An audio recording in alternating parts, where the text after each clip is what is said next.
Hello and welcome back to Story Time with Eric Zimmer. Where we last left off in James and the Giant Peach, they landed in America, in New York City to be exact. And after introducing all the creatures to everybody, the people of the city of New York are no longer frightened. It seems like they're going to be hailed as heroes. Let's see in the last bit of James and the Giant Peach, shall we? You ready? Alright, let's begin. Chapter 38. 5 minutes later, they were all safely down, and James was excitedly telling his story to a group of flabbergasted officials. And suddenly, everyone who had come over on the Peach was a hero. They were all escorted to the steps of City Hall, where the mayor of New York made a speech of welcome. And while he was doing this, 100 steeplejacks, armed with ropes and ladders and pulleys, swarmed up to the top of the Empire State Building and lifted the Giant Peach off the spike and lowered it to the ground.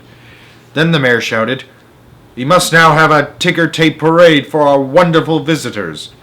And so a procession was formed, and in the leading car, which was an enormous open limousine, sat James and all his friends. Next came the Giant Peach itself. Men with cranes and hooks had quickly hoisted it onto a very large truck, and there it now sat, looking just as huge and proud and brave as ever. There was, of course, a bit of a hole in the bottom of it where the spike of the Empire State Building had gone in, but who cared about that, or indeed about the peach juice that was dripping out of it onto the street. Behind the Peach, skidding out all over the place in the peach juice, came the mayor's limousine, and behind the mayor's limousine came about 20 other limousines carrying all the important people of the city. And the crowds went wild with excitement. They leaned out of the windows of the skyscrapers, cheering and yelling and screaming and clapping and throwing out bits of white paper and ticker tape. And James and his friends stood up in the car and waved back at them as they went by.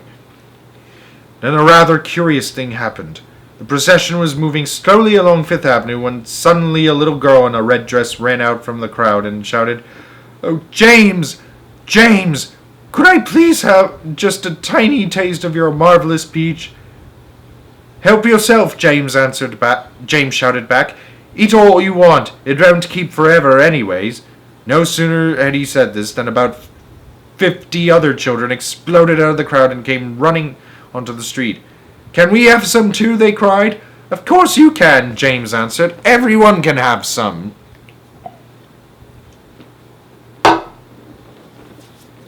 The children jumped up onto the truck and swarmed like ants all over the Giant Peach, eating and eating to their heart's content. And as the news of what was happening spread quickly from street to street, more and more boys and girls came running from all directions to join the feast. Soon there was a trail of children a mile long, chasing after the Peach as it proceeded slowly up Fifth Avenue. Really, it was a fantastic sight. To some people it looked as though the Pied Piper of Hamelin had suddenly descended upon New York. And to James, who had never dreamed that there could be so many children as this in the world, it was the most marvelous thing that had ever happened. By the time the procession was over, the whole gigantic fruit had been completely eaten up, and only the big brown stone in the middle, licked clean and shiny by 10,000 eager little tongues, was left standing on the truck.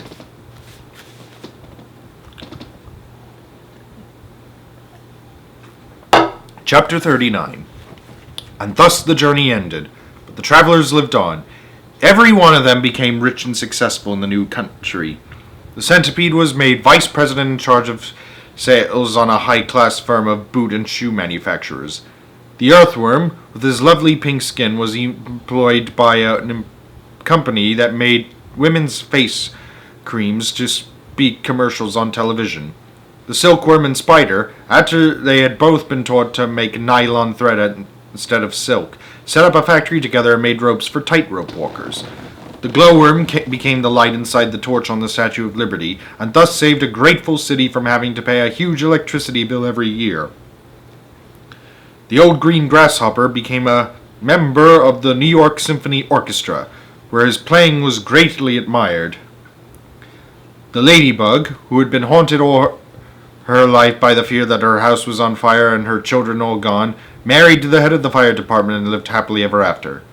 And as for the enormous peach stone, it was set up permanently in a place of honor in Central Park and became a famous monument. But it was not only a famous monument, it was also a famous house, and inside the house there lived a person, James Henry Trotter himself.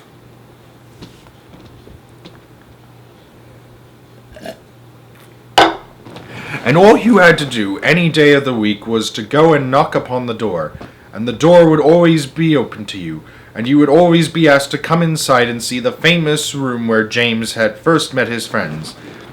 And sometimes, if you were very lucky, you would find the old green grasshopper in there as well, resting peacefully in a chair before the fire, or perhaps it would be the ladybug who had dropped in for a cup of tea and a gossip, or the centipede to show off a new batch of particularly elegant boots that he just acquired. Every day of the week, hundreds and hundreds of children from far and near came pouring into the city to see the marvelous peach stone in the park. And James Henry Trotter, for once, if you remember, had been the saddest and loneliest little boy that you could find, now had all the friends and playmates in the world. And because so many of them were always begging him to tell and tell again the story of his adventures on the peach, he thought it would be nice if one day he sat down and wrote a book. So he did. And that is what you have just finished reading. What I have just finished reading. The end. What a nice story. And check out the 1996 movie, too.